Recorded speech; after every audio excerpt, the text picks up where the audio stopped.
This little video is about two-way tables and probability.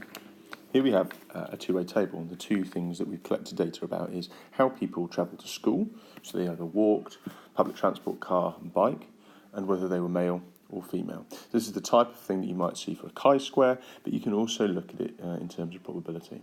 So what I've done is I've just worked out a couple of questions here, and I apologise for the state of the handwriting. The first question says, what is the probability that a randomly picked person is female? The next one is, what's the probability that it's a randomly picked female and came to school by car?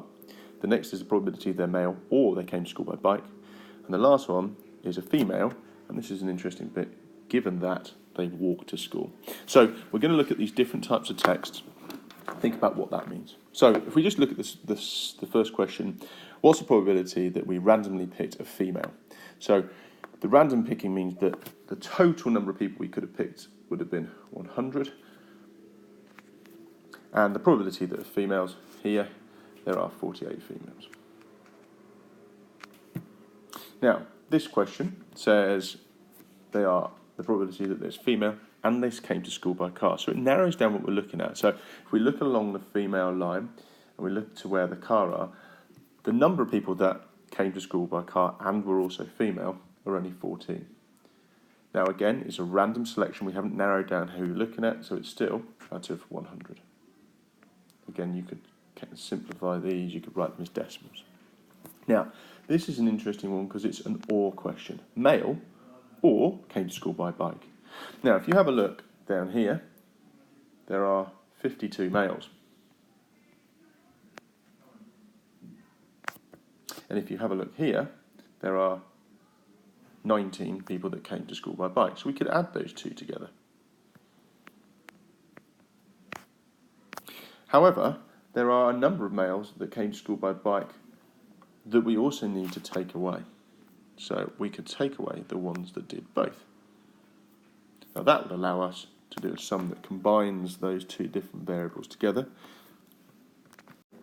And if we add all those together and take away the 16, we're going to have a probability of 55 over 100. Now, if you didn't want to do it that way, that's fine. You could just add up all the different values. So you could go through the thing of saying, do they fit in the question? Are these guys male or came by bike? Yes. Are these guys male or came by bike? Yes. Are these guys? Yes. Are these guys? Yes. Are these guys? Yes. Are these? No. These? No. These ones? No. So if you added up the 9, the 17, the 10, the 16, and the 3, you would get to the same answer. So there are different ways of approaching the same problem.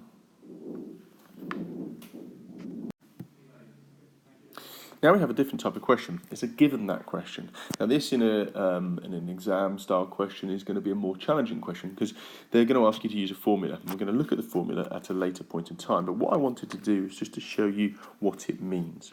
So I want to know the probability that the person picked was a female, given that they walked to school. So the given that restricts who we're looking at.